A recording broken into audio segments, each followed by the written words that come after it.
with Sephiroth against Comet and Winners. That set was Lucina Games 1 and 2, Cloud Game 3. Oh my goodness, look at this graphic. Beautiful production here at Stadium 2 Battle as these players show the taunts and get into Battlefield. But as you mentioned, it's a little. Maybe, I don't think it's character crisis necessarily. Just wanting to try on something different, something a little bit more like fundamentally safe, right in the Lucina for Ned. I mean, Ned's never been afraid of playing around with characters at less like high stakes tournaments like regionals, locals. But this is a matchup that they have played time and time again, and I don't really see a reason to not play Sephiroth into Ryu. You have those big hitboxes, you have the movement, and like you're already seeing Wing come out and putting in work here. Just a little bit too late on the counter, which would have reset that edge guard situation and been basically all but confirmed stock for Ned. But he's able to reset again on this platform and get the up smash on the left side. And how do you get down here if you're Ikan, having to deal with those 3 jumps, but gets the down tilt into the Tatsu, taking that stock. It was interesting talking to Ikan earlier today. He was kind of talking like, I kind of need to play more degen, more spot dodges, more rolls, just more pressing buttons. And that's continued to carry him throughout this bracket today. Speaking of Twitter narratives for the Smash Ultimate scenes, play more degen versus more fundamental. The Incineroar versus Palutena discussion from a couple of weeks back. That is personified in what Ikan needs to do with this character, and Sephiroth is a good matchup for him to be degen against because you can get some really early stocks on this lightweight swordsman. And you really got to make the most of the openings you get in this matchup, right? Because Ned's perfectly content to stay back, throw those fairs, those F-tilts. The down air just popping him off the back and killing him off the side. I wonder if that was a ledge drop. I feel like it might have been. It had but then been. It wasn't the sweet spot. You think on a ledge drop it would have just spiked cleanly instead of saying that. Just a bizarre hitbox. Crazy stuff, but it evens up this game 2 stocks apiece. You're starting to see Ned start to play around with those Skittles more on the side B, just to kind of apply more pressure to deal with those Hadoukens.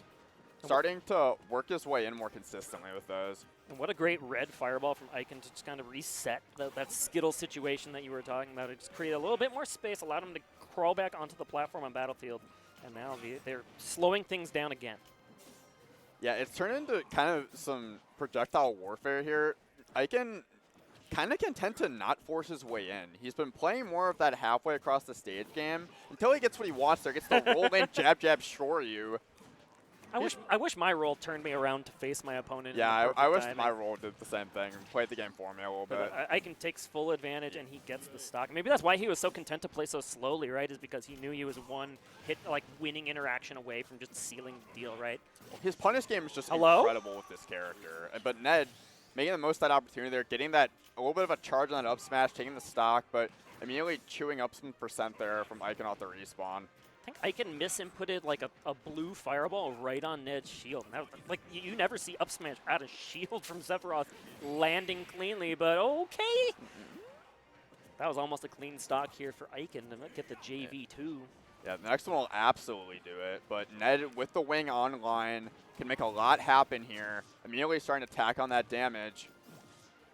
Ikan needs to make sure he doesn't get put off stage here, but immediately just responds to the Shoryu and takes the stock there to take the game 1.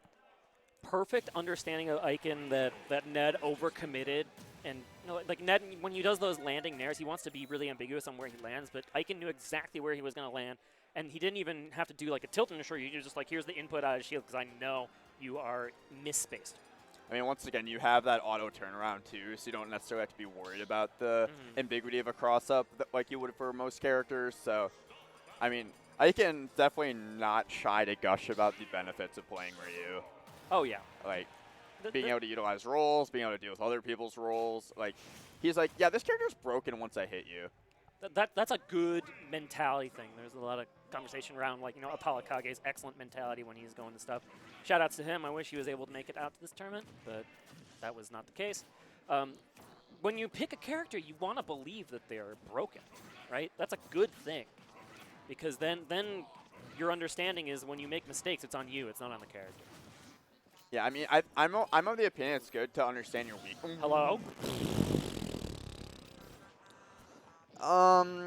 Regarding weaknesses, Ned having the weakness of not recovering there. Yeah, you went low for the counter and then just it lingered for too long, I guess? I mean, that's the thing with Smashville is it has the highest bottom blast zone out of the legal stages. So I think he just underestimated how high that is.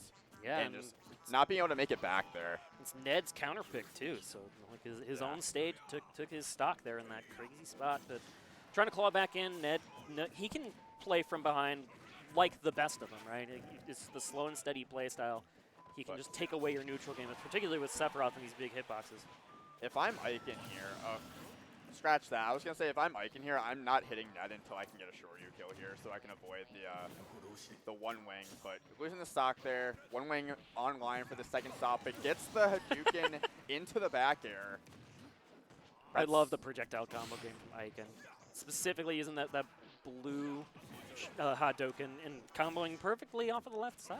It's definitely the cornerstone of his ledge trapping there. Getting those follow-ups, like, it covers a lot of options too. And it kills at the right percent there. So and as you mentioned how important one wing was, it just disappeared in a second. Now Ned already has the one wing at 50%. If this goes down to like a last stock, last hit scenario, I don't think Ned will have that in his pocket, even if he's able to stay alive for much longer in this game. Speaking of things that Ned does not have in his pocket, focus attack is actually low-key really great in this matchup because like Sephiroth is just a single hit character only unless you have Scintilla. So definitely gives, you know, Ryu some disadvantage options, but Ned, down to the last stock, still has that one wing. Can he get the opening to potentially take this game after that unfortunate SD on the first stock? Well, yeah, you know, so I was talking about Ned having one wing really early, but I don't think he took any damage before he took the second stock from Ikan, so that's a good start. However, he is taking some chips here. Okay, good dash attack to get the roll, trying to cross up through that Hadouken. Now Ned trying to slowly get up back from the stage. He does not want to overcommit into Ikan's face. Here we go, getting the Nair back air, has him off stage. Ned's been really making the most of these edge guards, but Ikan just making it past. That was so low for Ned to go for the double poke. Now he gets these forward airs.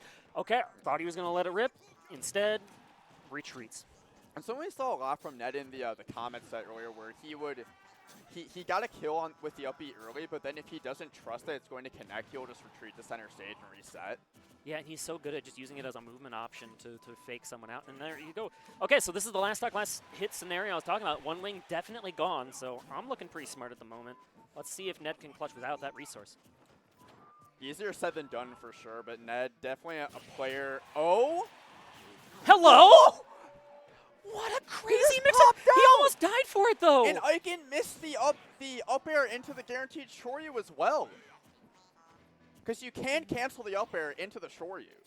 What a crazy scramble. And yeah, I think it might have just been like the weird hit of that up air that wasn't too close. Okay, tree trunk leg, not quite enough. And what a great angle from Ned to recover back. Crazy game. Yeah. Anything will do it at this point. Ned looking for a forward tilt, looking for a back air. Ikan looking for a Shoryu, looking for a forward air. That shield getting real low. Focus still reliable, as you mentioned. A lot of single hit moves here for Ned. I don't know if there's a kill throw in Ikan's pocket. No, he just goes for backdoor precision. Yeah, gets the Duke in there, trying to cover something. Ned afraid of committing to the grab. Ikan really good at playing anti-grab. The down smash not quite doing it, and the dash attack taking it. That was not a confirmed punish on the down smash. That was, I think it just caught the jump in like the very bottom foot of Ned's Sephiroth when he was trying to escape in the air. But dash attack as an anti-air, guess it's going to work in that spot. And like, Ryu does have a collarbone breaker, but that's kind of a backbreaker for Ned in this set, I feel like. Yeah. Like, sure, you did lose that stock early from the SD, but and being almost down brought it 2-0 back. on Ikan, that's tough. That's tough to come back from. This wouldn't be Ned's first reverse 3-0 tonight, however. He did get the reverse 3-0 on Comet in winners quarterfinals in order to get a matchup with Geist in winners semis. Hello? Wow, that was crazy. The difference being, though, Ned started out Lucina, dropped 2 games, switched to Cloud, then to Sephiroth. He's been Sephiroth the whole set, the character that he's become known for in the second half of Ultimate here. So who do you, it's not like you can just switch a character and it makes a difference at this point. So you and still consistently picking Smashville, even though the stage was a little bit of his demise in game number 2. That's one of those, like, you kind of make a mistake, and it's like, it's more so you than the stage, but like, this is also a good stage for Ryu. Like, you can work your way in on a much smaller stage. You have that platform to hide under and just throw Hadouken. Yeah, you presume Ryu's going to ban like the larger stages, right? You kind of are comfortable in the smaller stages because there's less distance for you to get in and then do the Ryu buttons, particularly in this matchup. But you are seeing Ned with the early lead here. One good hit will do it, and he has Wing online. So if he can finish out this stock quick with a forward air, finds it there. Those drop zone fairs have been so effective at just poking and prodding Ikan stocks away.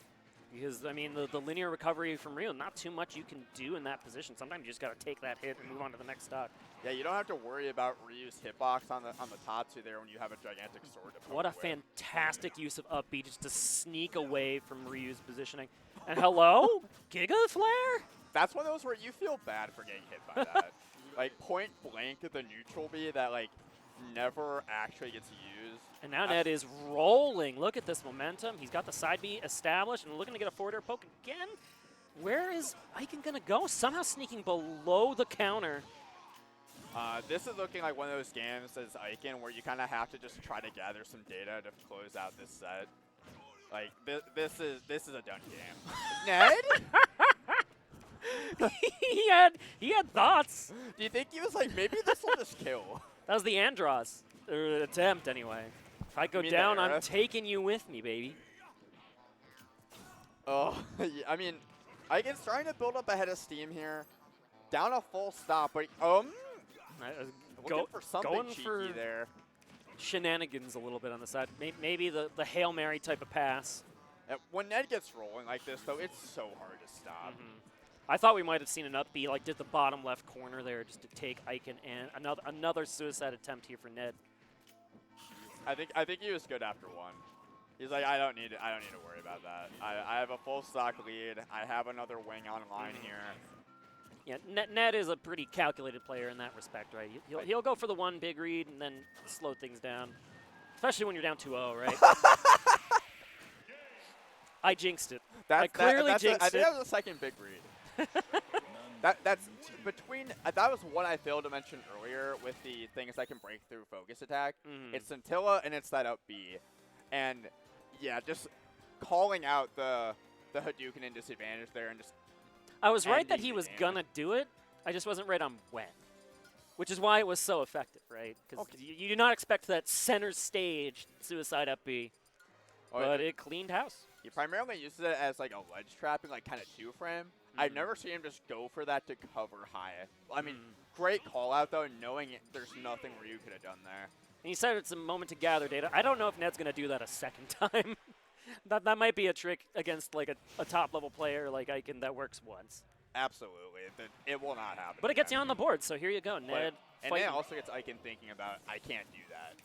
Yeah, take away the free focuses. We talked about how focus is a very valuable tool in this matchup for many reasons. But just put a little bit of doubt in his mind, right?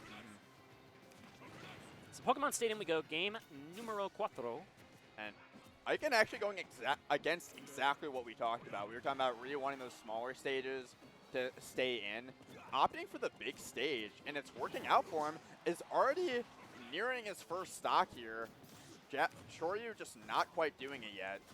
You don't mind if the stage is large if you can just keep a ledge trap going for the entire stock, right? I think that's Ikan's thought process. And he likes the way he was ledge trapping there. It was like a 0 to 100 run. Ned with a big answer back, even looking for the shield break on the down smash in the middle of that string. But great advantage state so far from both of these players, back and forth. I mean, Ned just utilizing that one wing to its full potential. But, like, a lot of times in a lot of matchups, Sephiroth does not get to play the game until he has wing, but immediately going for an odd Scintilla read and losing the one wing there. Yeah, that counter was a little, I'm not sure if that was meant to be a counter.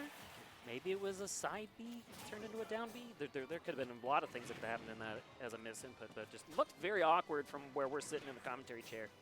And you know who's not feeling awkward right now is Ikan, who perfectly content to just sit back, throw out those neutral Bs, tack on some damage, make you approach him. And now that Ned doesn't have the one wing, inhibits his mobility to actually get in on all those projectiles. Right, but I guess just a turnaround forward tilt, catching Ikan try to sneak under that right platform on Pokemon Stadium.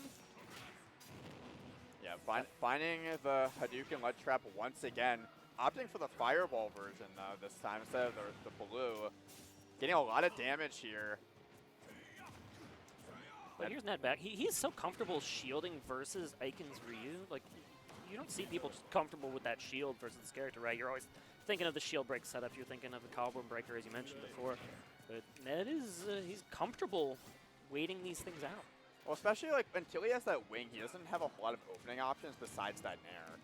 So you have to be okay with playing that RPS up close. But now he does have that wing working his way in here. This is where it gets hard for Iken, but finding the down tilt.